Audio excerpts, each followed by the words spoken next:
Most of us have never even been to America, yet somehow, whenever the dollar coughs, our economies catch a cold. The city reacts, prices react, businesses react, governments react, and you begin to wonder who made the dollar this powerful in the first place. Why is a currency printed thousands of miles away able to influence the lives of billions of people across the world?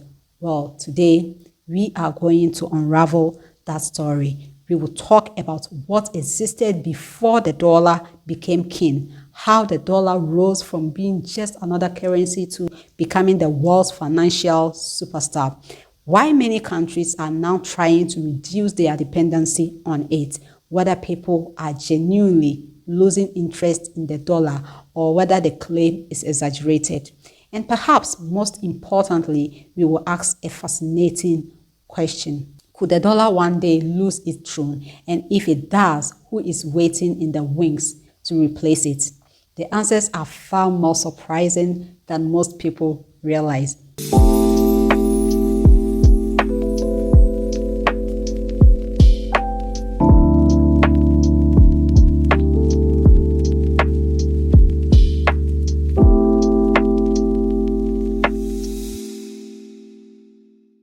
Hello friends, welcome back.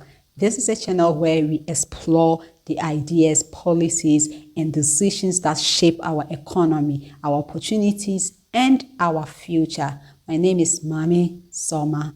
Let's get started. How one country's money became the world's money. Friends, let's talk. Because one of the biggest tricks in modern history is that many ordinary people think the US dollar became powerful simply because Americans said so. No, this story is about war, broken empires, gold, oil, fear, trust, clever strategy, and yes, a little bit of, well, we do not have any option, kind of. And if you are African, this conversation concerns you directly because sometimes when the dollar coughs, our economy starts collapsing and suddenly tomatoes are behaving like luxury goods. So let us start from the beginning, before America. Many people imagine that before the dollar, countries just traded anyhow. No. Human beings have always needed some trusted way to exchange value. Long before modern banking, people used barter. You have goats, I have grain. You want grain, I want goat. Simple, trade is done. But barter had a problem. What if I want your goat, but you don't want my grain? How about that? That frustration pushed humanity towards money. First came commodities like salt, cowrie shells, copper, silver, gold. Different civilizations used different things. But one metal slowly became the celebrity of wealth, gold. Why? Because gold does not rot. It is rare. It is difficult to fake. People everywhere found it beautiful. And most importantly, it held value across cultures. A king in Africa respected it. A merchant in Europe respected it. A ruler in Asia respected it. So gold became the international language of trust. The world was active, trade happened, but gold was the trusted backbone. Then banking evolved and things became more sophisticated. So instead of carrying sacks of gold everywhere like a confused pirate, banks began issuing paper certificates representing stored gold. So your gold is there. That paper became trusted because you could exchange it for actual gold. This became known as the gold standard, meaning your money had real backing. So if your note says 10 euros, it represented actual value somewhere. That mattered because money without trust is just decorated paper, right? Yeah. Before American became boss, Britain was the financial superstar. Yes, the British pound was once the king. London was the financial capital of the world. Britain controlled huge trade routes through its empire, ships everywhere, colonies everywhere, influence everywhere. If you wanted global trade in the 1080s and then 1090s, Britain was that guy. the pound was respected. America was growing, yes, but Britain was still wearing the crown. Then the world did what humans do best: war, massive war, then another one, and then everything changed. So after World War II, Europe was shattered, Britain was exhausted, Germany destroyed, France damaged, Japan devastated, infrastructure broken, factories ruined, deaths everywhere, people hungry, entire economies in survival mode. Meanwhile, America much stronger because the war largely did not physically destroy mainland America the way Europe suffered. Even better, America had become the manufacturing machine for wartime supplies, weapons, vehicles, equipment, industrial outputs exploded, and something else happened. Gold flowed into America, lot of it, because countries buying supplies paid in gold. By the end of World War II, America held a massive share of the world's gold reserves. Now think about that carefully, right? The strongest economy, the biggest industrial power, the largest gold stash, military power rising. At that point, if global finance was a group work, America was the only one who actually did the assignment. So the world needed a new system. And that brings us to one of the most important meetings in modern financial history. A meeting most ordinary people have never heard of, yet it shaped your life, even if you have never left Ghana, even if you have never owned a dollar, even if your bank account currently contains vibes and prayers. This meeting shaped your life.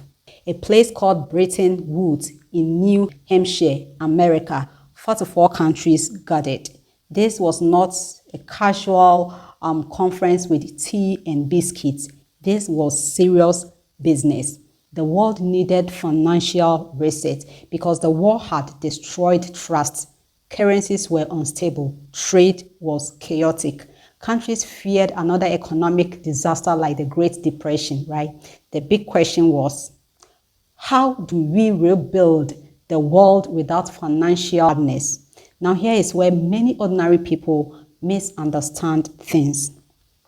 Did America force everyone at gunpoint?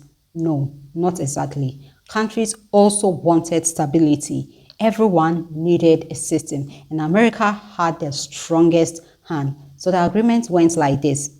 Instead of every country doing whatever they liked, countries would tie their currencies to the US dollar, and the US dollar would be tied to gold at a fixed rate, $35 per ounce of gold.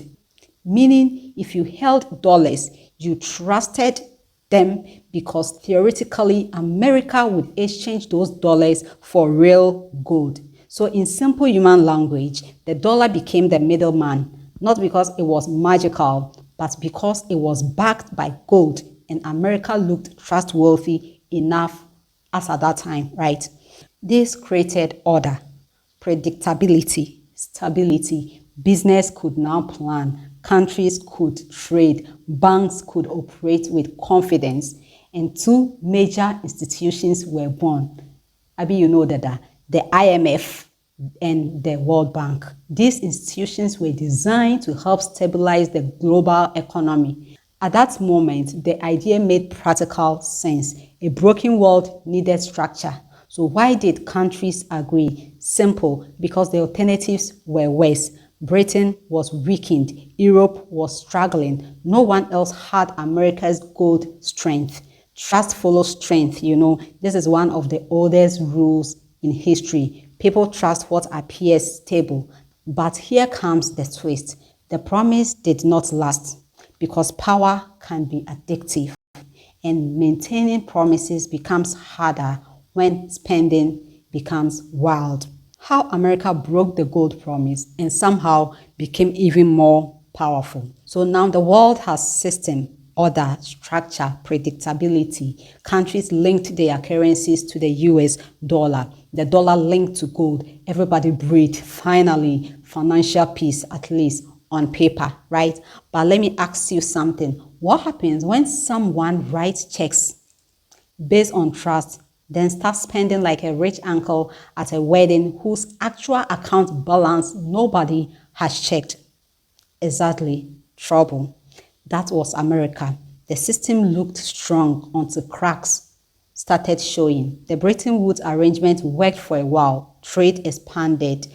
Global economies recovered. Confidence grew. Business liked the stability. Countries rebuilt. But America began spending aggressively. Huge domestic programs, massive military expenses. Then came the Vietnam War. War is expensive, very expensive. Planes, weapons, logistic, troops, infrastructure. And remember, America's promise was that every dollar sitting in foreign hands could theoretically be exchanged for real gold. Now pause here. This is where many ordinary people miss the logic. Imagine I tell 10 friends, Charlie, don't worry. Every voucher I give you can be redeemed for 1 bag of rice in my storeroom. Everyone trusts me, so I keep issuing vouchers. More people accepted them. Business is flowing. Then one day, people realize, wait, how many bags of rice are actually in his storeroom? And the answer is awkward. That was America. Too many dollars, not enough gold. America was effectively printing more claims than it could safely honor, and smart countries noticed, especially France. France basically said, in a nice way, enough grammar, we want actual gold.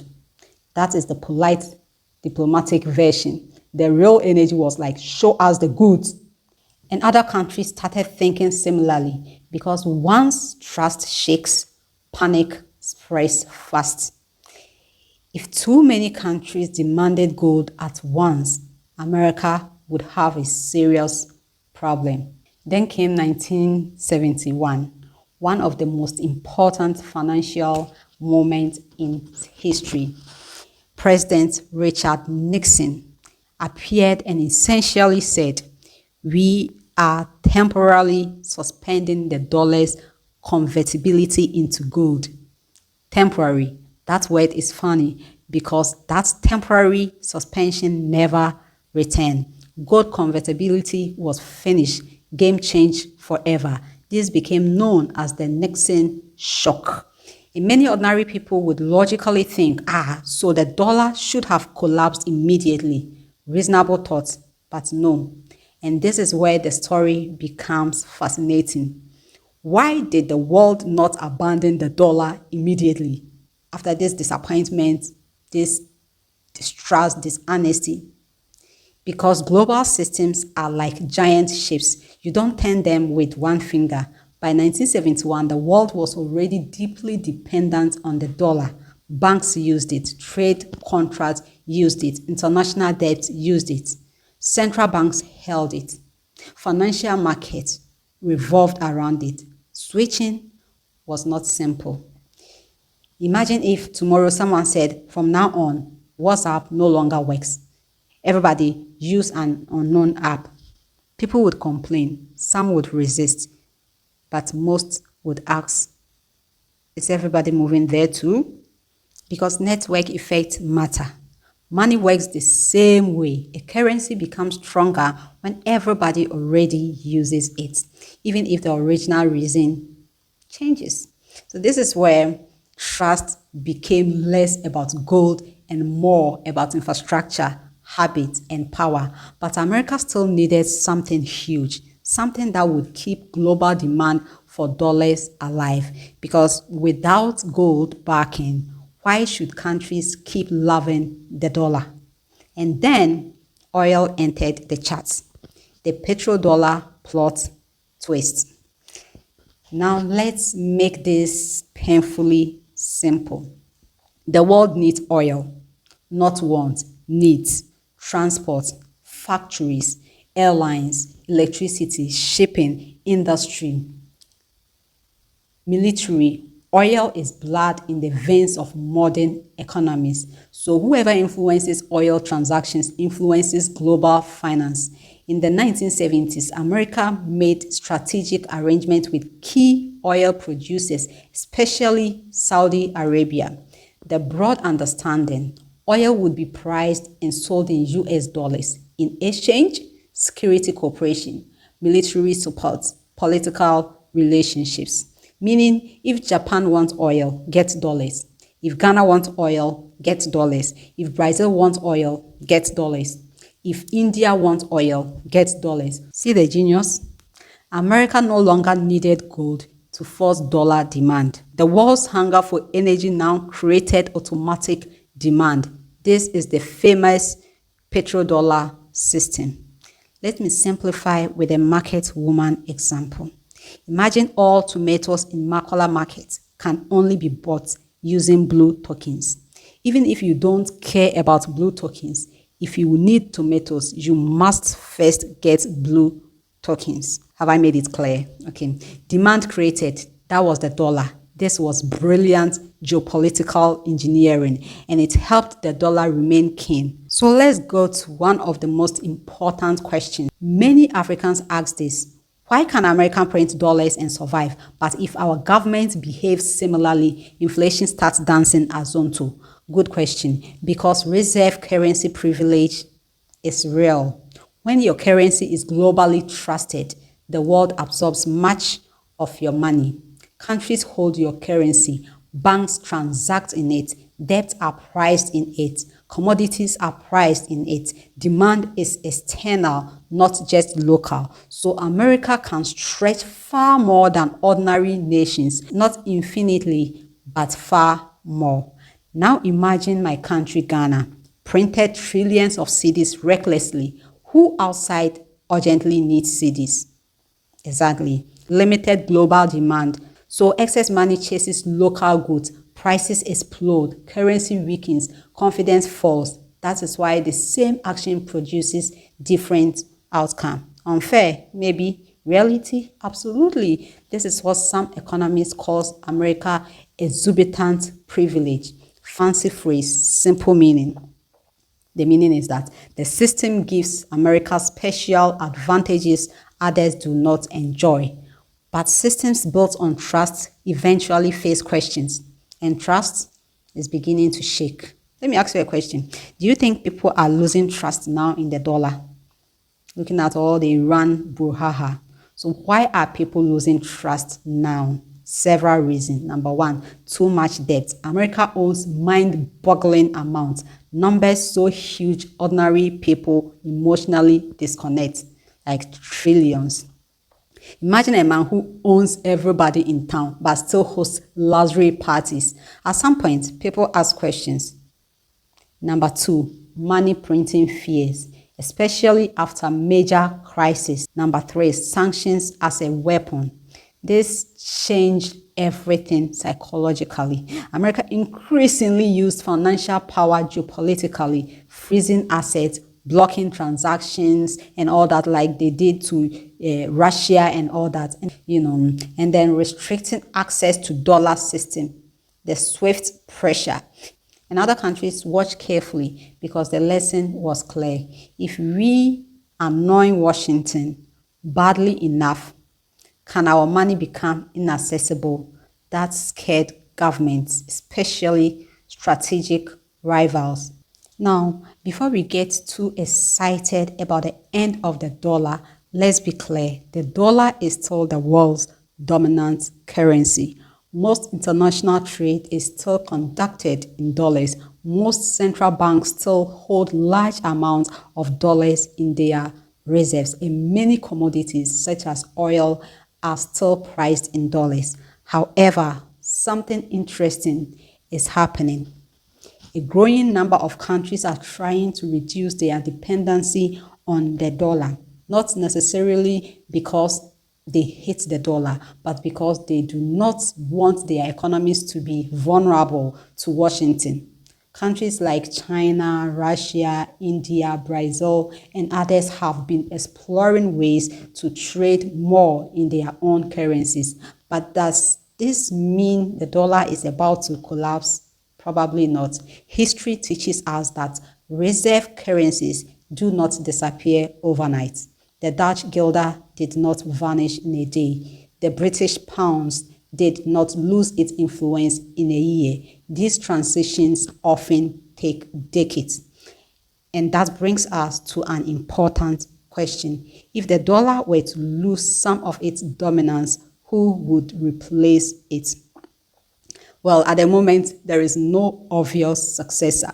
The euro has economic strength but lacks unified political system. China's yuan, did I get it right? China's yuan comes from a powerful economy but is still tightly controlled by the Chinese government. Gold is a store of value but not a practical day-to-day global currency.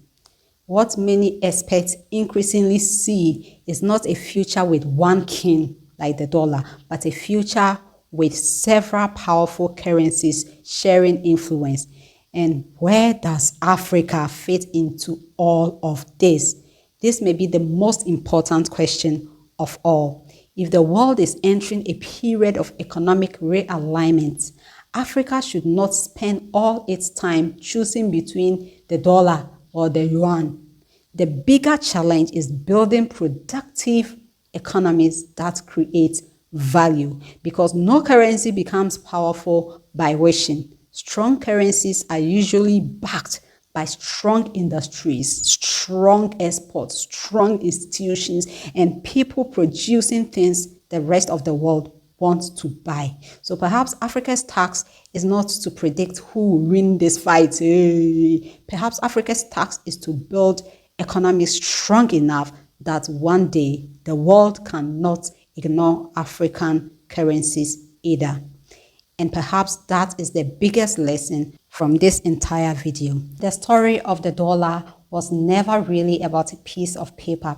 It was about power, it was about production, it was about industry, it was about trust. The dollar became the world's most important currency because the United States became one of the world's most important economies, which brings us back to ourselves.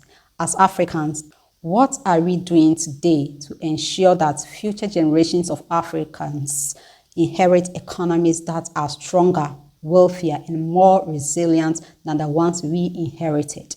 Thank you for watching. If you enjoyed this video, please like, subscribe, and turn on notification. Share your thoughts in the comments as well. My name is Mami Soma. I will see you in the next video.